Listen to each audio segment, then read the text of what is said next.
지난 시간에는 그 항산화 네. 재배법이 무엇인지에 대해서 저희가 좀 길게 알아봤었는데 지금이 또 딸기철이잖아요. 그렇죠. 그래서 그러면 이 딸기라는 작물의 항산화 재배법을 어떻게 적용시킬 수 있을지 한번 설명 부탁드립니다. 네, 네네. 딸기 농사에서 이제 가장 중요한 것은 육묘라고들 하세요. 네네. 그래서 육묘기 때 이제 항산화 재배법을 적용해서 육묘기 네네. 때부터 이제 시행을 합니다. 저희는. 그래서 그때 이 관주용 유황과 해조 추출물 그리고 이제 유기산 이렇게 해서 주기적으로 이제 이것을 조르샤거나 관주를 통해서 공급을 해줘요. 그러고 난 네네. 뒤에 이제 정식을 하게 되면 정식 후 활착이 완료됐다고 보는 시점부터 다시 황과 유기산, 황과 해조 추출물이 교대로 들어가요. 근데 이걸 이제 꾸준히 해보면 네네. 초기 활착 단계에서 이제 딸기 농가들이 제일 힘들어하는 게 어떻게 육묘는 잘 키웠어요. 근데 이제 모상에 옮겨 심었는데 네네. 이게 자꾸 죽어나가요. 위황병이라고 이제 통칭 그렇게 이제 다들 말씀하시는 위양병이요? 위황병이라고 해서 위황병? 네. 매년 보면 뉴스에 많이 등장해요. 딸기가 자꾸 죽어나가고 이런 것 때문에 올해 딸기 생산량에 문제가 있을 것 같다. 혹은 농가들이 힘들어진다. 그럼에도 불구하고 매년 보면은 어떤 대책이 없어요. 그래서 제가 이제 여기 우리 공장이 있는 지역이 경남 하동 옥종 이 딸기 농가들이 가장 많은 지역이에요. 그럼 이 앞에 있는 딸기 다 하우스가 농가예요. 거의 예, 다. 예. 오. 예, 그래서 여기 있으면서 우리 농가분들한테 정식 후에 그런 죽어나가는 것들을 어떻게 좀 도와드릴 방법이 없을까 해서 이제 여러 가지를 제가 이제 실험을 해봤어요. 제가 도움이 될 만한 물질들을 계속 공급해주면서 해보면 황만 공급했을 때는 네네. 조금 죽어나가는 빈도수가 조금 줄어들기는 해요. 또 이제 어떤 성분이 좋다 해서 그 성분을 또 써보면 조금은 효과가 있는 것 같아요. 그러나 완벽하게 마무리되는 경우는 잘 없었어요. 그래서 제가 딸기 농가분들이 들으시면 이제 정확하게 이제 그럴 수 있겠다라고 생각하실 텐데 대부분 보면 그 배들을 교체하고 나서 처음 농사를 짓는 농가에서는 위황병이 잘 발생하지 않아요. 근데 네네. 배들을 2년 이상 쓰게 되면은 반드시 그런 병들이 와요. 그래서 이제 거기 딸기 농가들이 작물을 심기 전에 소독을 충분히 함에도 불구하고 그 배드 내에 있던 염이라든가 유해 미생물들이 완벽하게 사라지진 않아요. 그래서 제가 이제 동원한 게 네네. 유황하고 유기산이에요. 그래서 이걸 가지고 농가분들한테 딸기를 식재하고 난 이후에 열흘 뒤부터 바로 공급을 해서 해보면 한 두세 차례 관주하면서 재배했던 농가들은 활착률도 굉장히 좋고 죽어나가는 개체수도 훨씬 많이 줄어들어요. 근데 이제 재밌었던 게 몇 년 전에 이제 여기 한 분이 딸기 농사를 처음 짓겠다고 돌아오신 분인데 네. 옆에 하우스 하시는 분한테 모종을 사다가 심으신 거예요. 네네.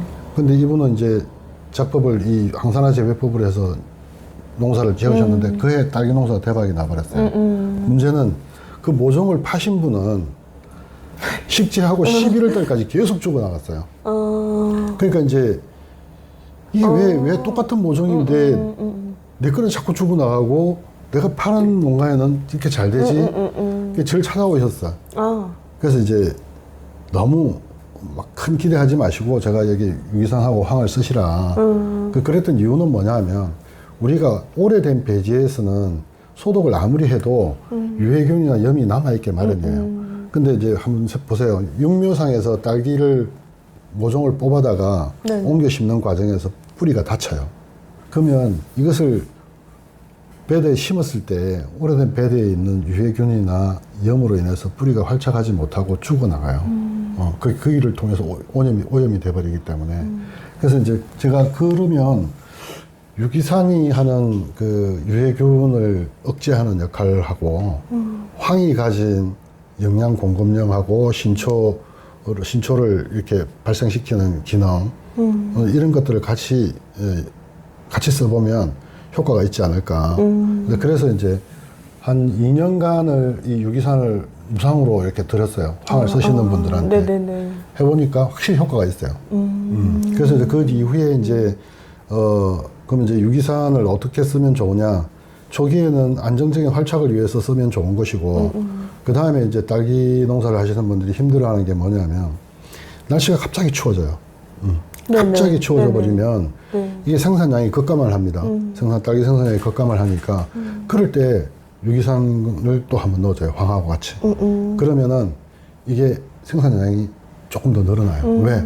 이제 유기산이 들어가서 하는 역할들이 영양을 빨리 녹여서 빨리 흡수하게 하는 기능이 있거든요. 그 다음에 이제 황이 같이 그것을 영양을 더 많이 흡수하게 하는 역할도 가지고 있고, 또 황이 가진 기능 중에서는 광합성량을 증가시키는 기능도 있단 말이죠.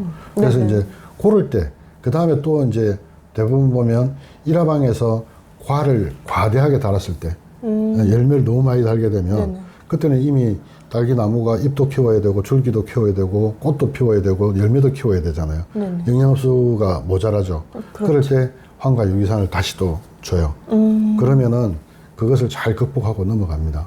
그 나무가 이화방 때 또 그만 또 마찬가지로 일화방이 마감돼 갈 때쯤에 이화방에 꽃이 피면 여기도 꽃 피워야 되고 여기 열매도 피워야 되잖아요. 그럴 때 이제 이렇게 화방 전환기라든가 이럴 때 넣어주게 되면 나무도 스트레스를 받아요. 우리가 애기를 가진 산모들이 내가 충분히 모유를 못 주게 되면 애기는 보채고 그러면서 나는 이제 스트레스를 받죠. 마찬가지로 식물도 내 열매나 잎에 충분한 영양을 공급하지 못하면 스트레스를 받아요.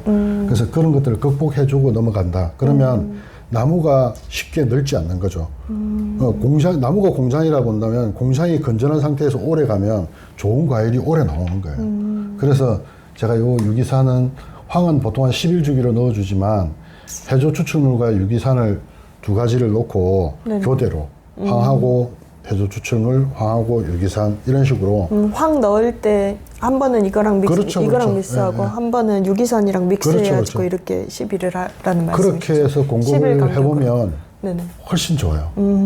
그리고 딸기 당도도 그렇고 경도도 그렇고 재미있는 사실은 이제 딸기가 좀 설 익었을 때 한 60, 70% 익었을 때 수확을 해도 시큼하고 그렇게 막 신맛이 강하고 그렇지 않다는 거예요.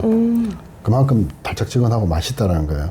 오, 신기하네요. 그 얘기는 어떻게 보면 굉장히 딸기를 유통하시는 분들한테 큰 도움이 될 수가 있어요. 산지에서 너무 완숙 상태에서 따가지고 가버리면 거기서 빨리 그냥 농해버리잖아요.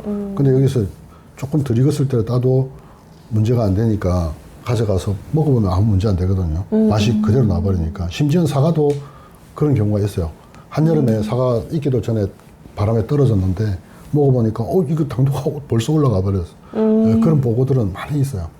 그래서 이제 딸기에다가 이것을 적용하는 것은 제가 첫 시간에 말씀드린 것처럼 딸기를 생산하는 것은 농민이 아니에요. 그 농사하시는 분한테 내가 그 말씀을 드리거든요. 내가 딸기를 생산한다고 생각하시면 안 된다.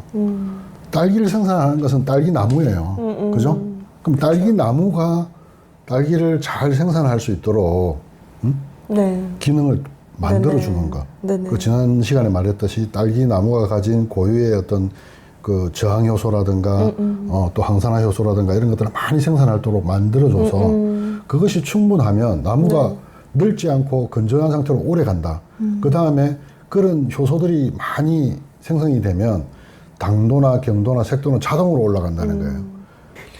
그래서 이제 하루는 여기 인근에 있던 우리 그 딸기 농가분 한 분이 이제 유황을 전혀 안 쓰시던 분인데 오셔가지고 자기 농장에 좀 가보자 그래서 갔더니 꽃받침이 다 타버렸어요. 그래서 제가 보는 순간에 느낀 게 이분 지금 날씨가 너무 춥고 이러니까 그 딸기 생산이 좀 저조하니까 막 영양제나 이런 걸 많이 넣었구나. 그게 이제 무슨 말씀이냐고 하냐면 영양제 중에서는 이제 미량 요소로 나오는 제품들이 많거든요. 거기에 보면은 거의 대부분 붕산이 많이 들어가 있어요. 마그네슘도 많이 들어가 있고. 근데 그것을 이것도 넣고 저것도 넣고 막 넣어버린 거예요. 그러니까 이제 어떤 특정 성분 과다로 인해서 이제 꽃받침이 타버리는 거죠. 그래서 제가 그분한테 부탁드렸어요. 앞으로 한 열흘간은 양액만 주고 아무것도 주지 마시고 황하고 유기산만 한번 공급해주고 일주일 뒤에 한 번 더 공급해 주시라. 그래서 배지 내에 있는 영양 성분들을 좀 확 좀 걷어내고 다시 이제 신초도 나오게 하면서 가보자. 그렇게 해서 이제 열흘 뒤에 갔는데 상태가 굉장히 좋아요. 지금은 다행이네요. 이제 늘 이렇게 한 번씩 오셔서 이제 말씀도 다행이네. 나누시고 하시는데, 그래서 딸기 농사에서 가장 중요한 것은 나무의 세력이나 생리 활성 상태를 처음부터 끝까지 안전하게 가져갈 수 있는, 그러면은 사실은 3, 4월에 가도 딸기가 그렇게 짓무르거나 맛이 없지 않아요. 충분히 상품성이 있어요. 저는 그런 사례를 이 인근에서 굉장히 많이 봅니다.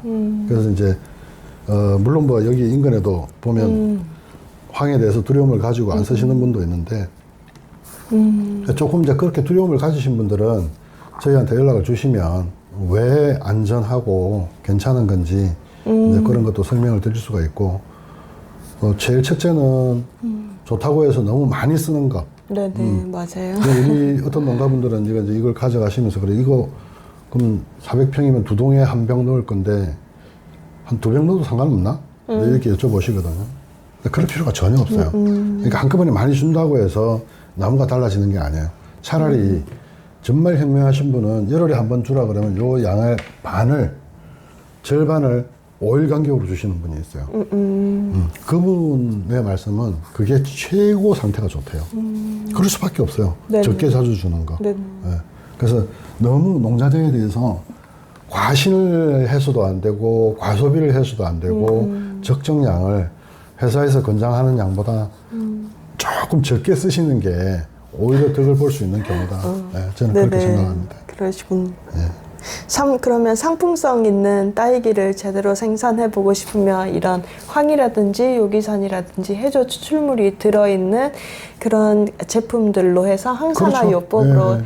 해서 자기만의 경쟁력 있는 과실들을 얻을 수 있는 게 큰 메리트네요. 네네. 그 항산화 재배법에 네네. 대한 뭐 재배력이라든가 네네. 자료가 필요하신 분들은 연락 네네. 주시면 언제든지 네네. 보내드리니까 준비가 되어 있으니까 연락 네네. 주시면 제가 성의껏 제가 답변 드리도록 네, 하겠습니다. 궁금하신 분들은 연락 부탁드립니다. 네네. 그러면 오늘은 저희가 여기까지 하고 또 다음번 시간에는 그러면 딸기를 어떻게 해볼까요? 다음 시간에는 네네. 이제 곧 사과 농사가 시작되잖아요. 아, 사과. 네. 그 동계방제부터 시작하니까.